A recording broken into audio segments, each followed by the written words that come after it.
Assalamualaikum warahmatullahi wabarakatuh. Perkenalkan, saya Fitri Ramadhani dengan NIM 2208643 dari Prodi Pendidikan Olahraga Fakultas Ilmu Keolahragaan Universitas Negeri Padang.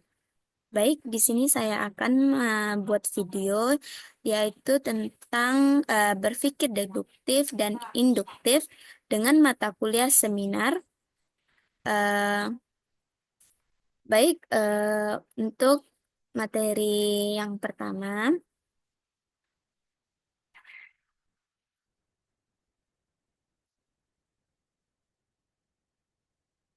yaitu berpikir deduktif. Baik, di sini saya akan menjelaskan terlebih dahulu apa itu dimaksud dengan berpikir deduktif. Berpikir deduktif adalah proses penarikan kesimpulan dari premis yang bersifat umum menuju kesimpulan yang lebih spesifik. Dalam berpikir deduktif, jika premis-premis yang digunakan benar, maka kesimpulan dihasilkan juga benar. Berbeda dengan berpikir induktif, yang bergerak dari data spesifik ke kesimpulan umum, berpikir deduktif lebih fokus pada penerapan prinsip yang sudah ada untuk menghasilkan kesimpulan yang tepat. Baik, untuk selanjutnya yaitu contoh dari berpikir deduktif ini. Yang pertama yaitu premis satu. Semua manusia eh, adalah makhluk hidup. Yang kedua yaitu premis dua. John adalah seorang manusia. Jadi, dapat disimpulkan oleh karena itu John adalah makhluk hidup dari premis satu dan premis dua. Baik, dalam contoh di atas, jika premis-premis yang diberikan benar, maka kesimpulan yang ditarik juga harus benar. Ini adalah inti dari berpikir deduktif.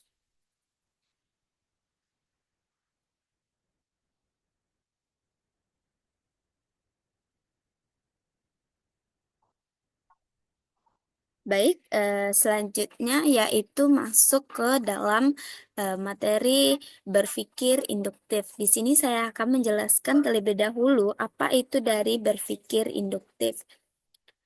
Berpikir induktif adalah proses penarikan kesimpulan dari pengamatan atau fakta-fakta spesifik menuju generalisasi yang lebih umum.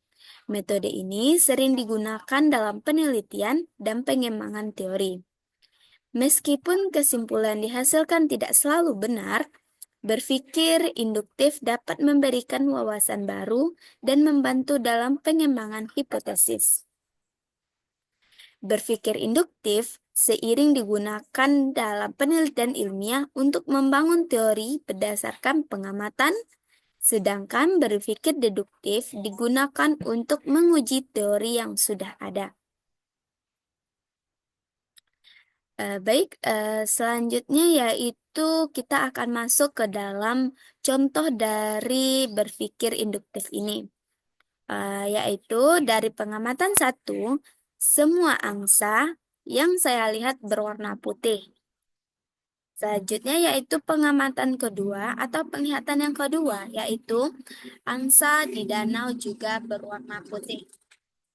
Jadi dapat disimpulkan, oleh karena itu semua angsa mungkin berwarna putih. Itu dari kesimpulan antara pengamatan satu dan pengamatan dua. Dalam contoh di samping, kesimpulan yang diambil bersifat umum dan didasarkan pada pengamatan spesifik. Meskipun kesimpulan tersebut tidak selalu benar, berpikir induktif dapat memberikan wawasan baru dan membantu dalam pengembangan hipotesis atau teori. Jadi, untuk materi selanjutnya, perbedaan antara berpikir deduktif dan induktif. Jadi, dalam berpikir induktif, pada umumnya kekhusus yang kedua yaitu pasti jika premis benar. Yang ketiga, logika formal matematika. Yang keempat, memberikan kepastian dalam kesimpulan. Yang kelima, terbatas pada premis yang ada. Selanjutnya yaitu berpikir induktif. Untuk perbedaannya yang pertama yaitu dari khusus ke umum. Tadi kan kalau deduktif dari umum ke khusus. Jadi perbedaannya yaitu dari umum ke khusus dan induktif dari khusus ke umum. Yang kedua yaitu tidak pasti berdasarkan pengamatan. Yang ketiga, penelitian atau observasi. Yang keempat, membuka kemungkinan baru dan hipotesi. Yang kelima, kesimpulan bisa salah atau tidak akurat. Jadi, dari perbedaan ini kita dapat menyimpulkan bahwa kalau deduktif ini umum ke khusus, kalau induktif khusus ke umum. Kalau berpikir deduktif yaitu sudah pasti jika premisnya benar, kalau induktif ini tidak pasti berdasarkan pengamatan saja. Kalau berpikir deduktif itu menggunakan logika formal dan matematika, sedangkan berpikir induktif penelitian dan observasi terlebih dahulu. Selanjutnya yaitu kelebihan dan kekurangan dari berpikir deduktif dan berpikir induktif ini. Yang pertama yaitu kelebihan berpikir deduktif. Yang pertama kan tadi sudah dijelaskan tentang kepastian. Jadi, jika premis benar, kesimpulan juga pasti benar. Yang kedua, struktur yang jelas, memudahkan dalam analisis dan pengambilan keputusan. Itu dari kelebihan berpikir deduktif. Adapun kekurangan berpikir deduktif, yang pertama terbatas pada premis. Jika premis salah, kesimpulan juga salah. Itu akan mengibatkan antara yang isi dari premis kita jika benar, terus kesimpulannya juga akan benar. Terus sebaliknya, jika premis kita salah, maka kesimpulan juga akan salah. Selanjutnya yaitu kurang fleksibel. Tidak dapat digunakan untuk situasi yang tidak memiliki premis yang jelas. Baik, itu dari kelebihan dan kekurangan berpikir deduktif. Selanjutnya kita akan masuk ke berpikir induktif. Nah, yang pertama yaitu kita akan memasuki dengan kelebihan berpikir induktif. Yang pertama, fleksibilitas, yaitu dapat digunakan dalam berbagai situasi dan konteks. Yang kedua, inovasi. Inovasi ini membuka peluang untuk menemukan pola dan teori baru. Itu dari kelebihan berpikir induktif. Selanjutnya, kekurangan dari berpikir induktif. Yang pertama yaitu ketidakpastian, yaitu kesimpulan tidak selalu benar. Yang kedua, bisa menyesatkan.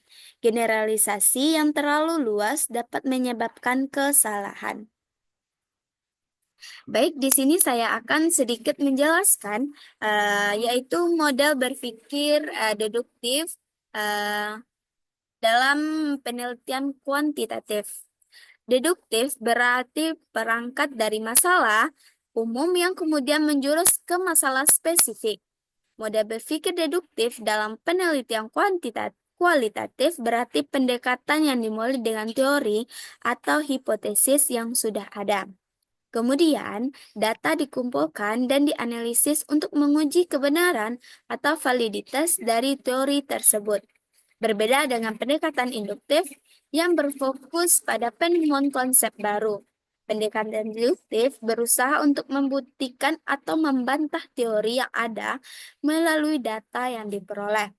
Dalam model ini, peneliti sudah memiliki kerangka teori yang jelas, yang kemudian diuji melalui observasi atau wawancara untuk melihat apakah data mendukung atau tidak mendukung hipotesis yang diajukan.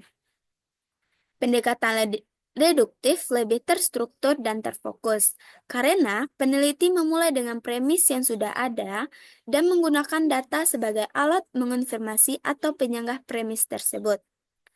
Hasil dari penelitian deduktif ini cenderung mengarah pada generalisasi yang lebih terarah dan bisa memperkuat atau merevisi teori yang ada. Dengan demikian, penelitian deduktif seringkali digunakan dalam studi yang bertujuan untuk menguji teori-teori yang sudah ada, serta untuk mencari hubungan kasual yang lebih jelas dalam fenomena sosial atau perilaku tertentu. Selanjutnya, kita akan memasuk dari model berpikir induktif dalam penelitian kualitatif. Induktif berarti berangkat dari masalah yang spesifik. Model berpikir induktif dalam penelitian kualitatif berarti pendekatan yang digunakan untuk menggali pemahaman dan pengetahuan baru berdasarkan data yang diperoleh secara langsung dari lapangan. Dalam model ini, peneliti tidak memulai dengan hipotesis atau teori yang sudah ada, melainkan mengumpulkan data terlebih dahulu dan menganalisis untuk menemukan pola, tema, atau konsep yang muncul secara alami. Dengan kata lain, peneliti dimulai dengan observasi atau pengumpulan informasi yang kemudian dianalisis secara mendalam untuk menarik kesimpulan atau teori yang bersifat lebih umum. Pendekatan induktif ini memungkinkan peneliti untuk fleksibel dan terbuka terhadap kemungkinan-kemungkinan peneliti untuk fleksibel dan terbuka. Kemudian, kemungkinan-kemungkinan baru yang mungkin tidak terduga sebelumnya.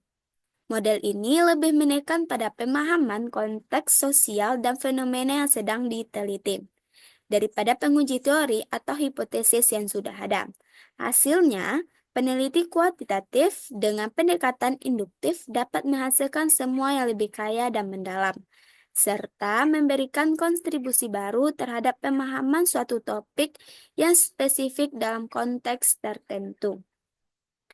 Baik, jadi cukup